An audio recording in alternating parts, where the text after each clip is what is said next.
నమస్కారం అండి. ఈరోజు ఒక ఈరోజు ట్రెండింగ్ ఎలా నడుస్తుందో, పిల్లల పేర్లు ఎలా పెడతారో ఒక కథ ద్వారా మీకు చెప్పదలుచుకున్నాను.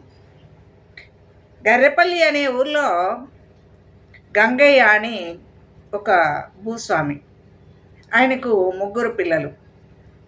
లక్ష్మీదేవి, రాధ, అదేవిధంగా సురేష్. ఈ లక్ష్మీదేవి, రాధ కొంతవరకు చదువుకున్నారు. వాళ్ళకు పెళ్ళిళ్ళు చేసి గంగయ్య పంపించేశారు. గంగయ్య వాళ్ళ సతీమణి తారాదేవి. వాళ్ళకు ఒక్కగానొక కొడుకు కాబట్టి సురేష్ను బాగా చదివించారు. సురేష్ అమెరికాకి వెళ్ళాడు. అదేవిధంగా పక్కనే ఉన్న వీర్నపల్లి అనే ఊళ్ళో కూడా ఒక అమ్మాయి, వీరే వాళ్ళ కూతురు, ఆమె కూడా బాగా చదువుకుంది. ఆ అమ్మాయి కూడా అమెరికాలో ఉండి ఉద్యోగం చేస్తుంది. ఈ వీరయ్య కూతురు అదేవిధంగా గంగయ్య కుమారునికి పెళ్ళి చేయాలని నిర్ణయించుకున్నారు. ఓకే, 2 కుటుంబాలు కూడా బాగా నచ్చాయి. పెళ్ళి చేశారు, తీసుకెళ్ళాలి. అయిపోయింది. వాళ్ళు అమెరికాలో ప్రశాంతంగా ఉద్యోగం చేసుకుంటున్నారు. కొన్నాళ్ళకి వాళ్ళకు ఒక పాప పుట్టింది. పాప పుట్టినప్పుడు వీళ్ళు ఎక్కడి నుంచి వచ్చారు? ఈ మన తెలుగు నుంచి వచ్చిన మూలాలు కాబట్టి మన పిల్లలకు తెలుగు పేరు పెట్టాలి అని అనుకున్నారు. మరి ఇప్పుడు మనము తెలుగు పేరు పెట్టాలి అని అన్నప్పుడు ఏ పుస్తకాలు ఎక్కడో గ్రంథాలు చదవట్లేదు కదండి. ఆ గూగుల్లో పెట్టి చూసి మనము తెలుగు పేరు పెట్టుకుందామని అనుకున్నారు. అప్పుడు సురేష్ ఏమన్నాడు, మనకు మొదటి పాప కాబట్టి మా నాన్నగారి పేరు, మా అమ్మగారి పేరు, అట్లాగే మా అక్కగారి పేరు కూడా ఇందులో ఉండాలి అని నిర్ణయించుకున్నారు. అయితే వాళ్ళ నాన్నగారి పేరేంటి? గంగయ్య. వాళ్ళ అమ్మగారి పేరేంటి? తార. వాళ్ళ అక్కగారి పేరేంటి? లక్ష్మీదేవి. ఈ 3టికి కలిసే పేర్లు కొట్టాలని వాళ్ళు గూగుల్లో సెర్చ్ చేశారు. గంగయ్య అనగానే వాళ్ళకు కొడుతూ ఉండగానే ఒక ట్రెండ్ ఎట్లా ఉండాలండి? ట్రెండ్ ఇట్లా ఉండాలి కాబట్టి గంప అని వచ్చేసింది. అదేవిధంగా తార పేరు కొట్టగానే తింపు వచ్చింది. లక్ష్మీదేవి పేరు కొట్టగానే లాడి వచ్చింది. ఈ 3టిని కలిపి వాళ్ళు పేరు తయారు చేయాలనుకున్నారు. ఆ పేరు తయారు చేసి వాళ్ళు కూడా తెలుగు మూలాల నుంచి వెళ్ళిన వాళ్ళే అయినా తెలుగులోని భావన తెలియదు, పేరుకు అర్థం తెలియదు కాబట్టి ఆ 3టిని కలిపేసి పేరు పెట్టేశారు. ఏమైపోయిందండి పేరు? గంప తింపులాడి. అదేవిధంగా వాళ్ళు ఆ పాపకు కూడా చెప్పారు ఆ పేరు. కొన్నాళ్ళకి ఇంకో 2 years తర్వాత వాళ్ళకి మళ్ళీ పాప పుట్టింది. మళ్ళొక పాప పుట్టిన తర్వాత అప్పుడు ఆ అమ్మాయి ఏం చేసేసింది, సురేష్ భార్య, ఇప్పుడు మా అమ్మగారు అదేవిధంగా మా నాన్నగారి పేరుని ఇందులో కలపాలని ఆలోచన చేసింది. వాళ్ళ అమ్మగారి పేరు, నాన్నగారి పేరు సరే అలాగే కలుపుదాం అనుకొని ఆ ఇద్దరికి ఆ పేరు పెట్టాలని నిర్ణయించుకున్నారు. ఆ పేరు పెట్టాలని నిర్ణయించుకున్నప్పుడు వాళ్ళ నాన్నగారి పేరు వీరయ్య, వాళ్ళ అమ్మగారి పేరు సోమమ్మ. కాబట్టి ఆ వి మీద వాళ్ళు గూగుల్లో సెర్చ్ చేయగానే ట్రెండ్గా వాళ్ళ స్లాగ్కి మంచిగా వచ్చే విధంగా వీపు అని వచ్చింది. వీపు అంటే బాగలేదనుకొని ఇంకొంచెం సెర్చ్ చేస్తే వీపులా వచ్చింది.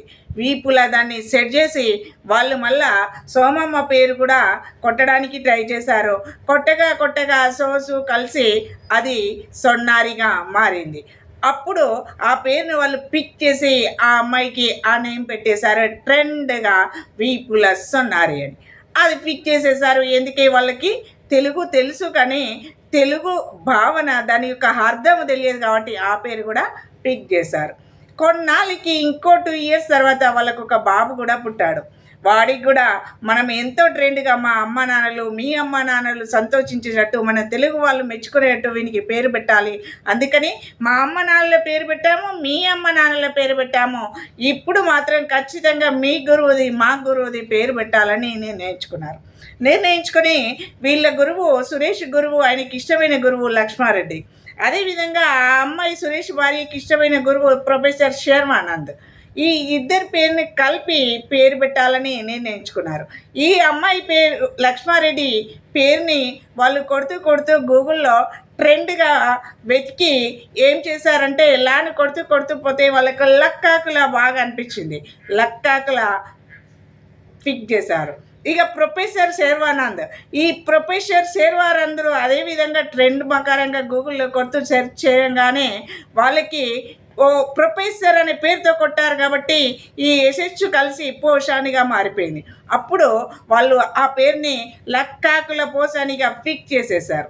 ఈ 3 పేర్లు హాయిగా కలిసిపోయింది. పిల్లలకు పెట్టారు, పిల్లలకు కూడా నేర్పించారు. ఆ పేర్లని వాళ్ళ స్లాంగ్లో పలకడం వాళ్ళు నేర్చుకున్నారు. కొన్నాళ్ళకి వీళ్ళు ఇండియా వచ్చేసారు పిల్లల్ని తీసుకొని అని తెలియగానే వాళ్ళ తల్లిదండ్రులు, వీళ్ళ అక్క వాళ్ళు, వీళ్ళ బంధువులు అందరూ వచ్చారు. పిల్లలు ముద్దుగా దప్ప పండ్లా ఉన్నారు.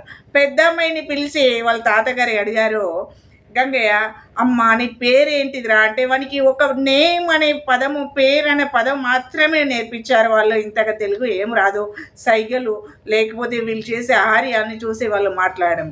పేరేగానే ఆ అమ్మాయి చాలా ప్రౌడిష్గా గ్రేట్గా ఆమె గ్రాండ్ పా మై నేమ్ ఈజ్ గంపతింపులాడి అని చెప్పారు. అప్పుడు గంగయ్యకి ఏమీ అర్థం కాలేదు. ఇదేంటి ఈ అమ్మాయి గంపతింపులాడని చెప్తుంది, ఇదేం పేరురా అంటే, నాన్న నీ పేరు, అమ్మ పేరు, అక్క పేరు కలిపి నేను ఈ పేరు పెట్టాను అని అబ్బాయి చెప్పాడు. ఆశ్చర్యపోయాడు గంగయ్య. మరి ఇంకో అమ్మాయి పేరు ఏంటమ్మా అని అడగానే ఆ అమ్మాయి కూడా సురేష్ భార్య సంతోషంగా, అమ్మ నీ పేరు నాన్న పేరు కలిపి దీనికి పేరు పెట్టగానే రెండో అమ్మాయిని పిలిచి, పాప నీ పేరేంటి, వాట్స్ యువర్ నేమ్ అని అడగగానే ఆ అమ్మాయి, ఏ గ్రాండ్ పా మై నేమ్ ఈజ్ వీపులసొన్నారి అని చెప్పారు. షాక్ అయ్యారు అందరు. ఇదేంటి ఇంత స్లాంగ్గా, ఇంత స్టైల్గా, ఇంత ప్రౌడిష్గా చెప్తున్నారు పేర్లు, ఇదేం పేరురా అని అంటే వీళ్ళిద్దరు ఏం మాట్లాడలేదు. సరే ఇంకో పేరు కూడా చూద్దామని చూశారు. అబ్బాయిని పిలిచారు. మగపిల్లడు అంటే అందరికీ ఇష్టమే, వీడి పేరు చాలా బాగుంటుంది అనుకున్నారు వాళ్ళు. అప్పుడు వీడికి ఎలా పెట్టారా పేరంటే, మా ప్రొఫెసరు వాళ్ళ ప్రొఫెసరు పేర్లు కలిపి పెట్టామనంటే మీ భావన బాగుంది, మీ ఆత్మీయత బాగుంది, కానీ వీని పేరు ఎలా ఉందో అనగానే వాడు రన్ చేస్తూ వస్తూ గ్రాండ్ పా మై నేమ్ ఈజ్ లక్కాకులపోసాని అన్న. ఇదేంట్రా పేర్లన్నీ కూడా మీరు ఎంత వెతికి పెట్టారు, ఏం చేసి పెట్టారో, కానీ ఇదేంటి ఒకటేమో గంపతింపులాడి, ఒక్కటేమో వీపుల సొన్నారి, ఒక్కటేమో లక్కాకుల పోసాని. ఇదేంట్రా నవ్వుకొని చచ్చిపోతున్నామో, మా కడుపు చెక్కలు అయిపోతుంది, మాకు బాధ కలుగుతుంది, వీళ్ళ పేర్లు కరెక్ట్ లేవు అని చెప్పగానే అప్పుడు సురేష్ భార్య వాళ్ళు చేసిన తప్పేంటో తెలుసుకొని, నాన్నగారు మామగారు ఈ పేర్లు ఏంటో మేము ఆ గూగుల్లో సెర్చ్ చేసి తెలుగు మీద మాకు పూర్తి పట్టు లేనందున పెట్టిన పేర్లు, వీటి పేర్లు కాదు, మళ్ళీ మీరు పెట్టాలనుకుంటే పెట్టండి అనగానే ఆ గంగయ్య పెద్దామెని పిలిచి, అమ్మ నీ పేరు గంపతింపులాడి కాదు, నేను ఒక మంచి పేరు పెడుతున్నా చూడమ్మా అని చెప్పేసి దాని పేరు జ్ఞానతార అని పెట్టాడు. అప్పుడు ఆ అమ్మాయికి నేర్పించి వాట్స్ యువర్ నేమ్ అనగానే గ్రాండ్ పా మై నేమ్ ఈజ్ జ్ఞానతార అని చక్కగా చెప్పింది. ఇంగ్లీష్లో చెప్పినా తెలుగులో చెప్పినా కూడా ఆ పేరు అద్భుతంగా ఉంది. ఇక రెండవ అమ్మాయిని పిలిచి వాళ్ళ అమ్మమ్మ తాతయ్య కూడా పిలిచి, ఒరే నీ పేరు వీపుల సొన్నారి కాదు, దట్స్ రాంగ్ అని చెప్పి వాళ్ళు ఆ అమ్మాయి పేరు విజ్ఞాన సుధా అని చెప్పారు. విజ్ఞాన సుధా అని చెప్పి ఆ పేరును ఆ అమ్మాయితో పలికిచ్చారు. ప్రొనౌన్స్ చేయగానే ఆ అమ్మాయి my name is Vignan Sudha అని తెలుగులో చెప్పిన ఇంగ్లీష్లో చెప్పిన ఆ పేరు అద్భుతంగా ఉంది. ఇక ఉన్నవాడు వాడు మూడోవాడు, అందరికీ ఇష్టమైన వాడు వాళ్ళ మనమడు. వాడిని పిలిచి, బాబు నీ పేరు లక్కాక్ల పోసాని కాదురా, నీకు మంచి పేరు పెడుతున్నాము, మీ ప్రొఫెసర్లు మీ నాన్నగారు పెట్టినట్టుగానే నీ పేరు శరత్ చంద్ర లక్ష్మణ్ అని చెప్పారు.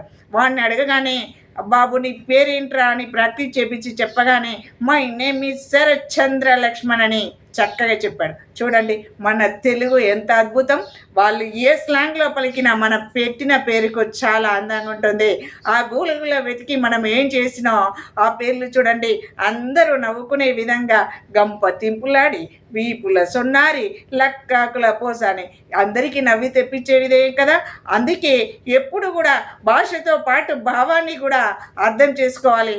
మన పెద్దల నుండి కూడా వాళ్ళ యొక్క భావన ఏంటి, అందులో ఉన్న అర్థం ఏంటి తెలుసుకొని మన పిల్లలకి మంచి పేర్లు పెట్టే ప్రయత్నం చేయండి. మీరు ఈ దేశంలో ఉండండి, వేరే దేశంలో ఉండండి, ఎక్కడన్నా ఉండండి, కానీ పిల్లలకు మంచి పేర్లు పెట్టండి. వాళ్ళు పలికే విధంగా ఉండేట్టుగా చూడండి. అది పిల్లలకు మనకు ఆనందాన్ని ఇస్తుంది.